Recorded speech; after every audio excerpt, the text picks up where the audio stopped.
এই টাইপের প্রশ্ন না এক্সাম হলে দেখা মাত্রই তোমরা 2 সেকেন্ডের মধ্যে কিভাবে সলভ করে দেখো। প্রশ্নে বলেছে যে একজন দোকানদার চিহ্নিত মূল্যের ওপর 25% ছাড় দিয়েছে। চিহ্নিত মূল্য বলতে হচ্ছে আমাদের কি এমআরপি, এমআরপির ওপর যদি 25% ছাড় তার মানে কত হচ্ছে আমাদের 75%। বলছে তবুও সে 35% লাভ করে। 35% যদি লাভ করে তাহলে কত হচ্ছে বলবে আমাদের 135% হচ্ছে। ব্যাস এবার দুটোকে এখানে ইকুয়াল করে দাও। পার্সেন্টেজ পার্সেন্টেজ কাটো, 15 দিয়ে কাটলে 5, 15 দিয়ে চার হচ্ছে 9। তাহলে CP by MRP, MRP equal to কত চলে আসছে আমাদের বলবে 5/9।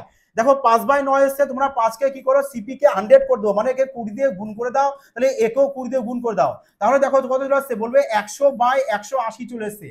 প্রশ্নে বলেছে যে চিহ্নিত মূল্য ক্রয় মূল্য চেয়ে কত কত শতাংশ বেশি। ব্যাস দেখো তাহলে এখানে কতটা বেশি হয়েছে বলবে 100-তে 80 বেশি, তার মানে 80% বেশি। 80% কোথায় রয়েছে দেখো অপশন বি, ব্যাস অপশন বি কারেক্ট আনসার। এইভাবে না ম্যাথ এক্সামে সলভ করতে হয়। যদি টিপসটা ভালো লাগে তো বলবো অবশ্যই এটি কমেন্ট, লাইক এবং সাবস্ক্রাইব করতে কিন্তু ভুলো না।